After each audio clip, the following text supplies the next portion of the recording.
Да я, знаете, я, честно говоря, мне вот, ну, сказал бы простым словом, вот, как-то по барабану, можно так сказать, да. Ну, конечно же, в политике, российской политике, они знают, что всегда призывать к тому, чтобы быть вместе, наоборот, искать пути к тому, чтобы к примирению, там, да, вот. Все-таки, ну, политика, а народ есть народ, где прежде всего бывает, что народ страдает от этих вот санкций. Там. И, конечно же, наверное, надо искать вот эти вот пути примирения. Вспомните вот эти вот санкции, когда они только начинались. И прежде всего первым откликнулись это исламский мир. И это вот именно нужно это ценить и, естественно, вместе идти нам. Действительно, и, как говорится, близкий сосед.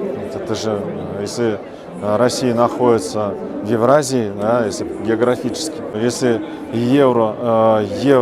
Европа где-то там начинает какие-то санкции вводить, ну и ладно, пусть вводят.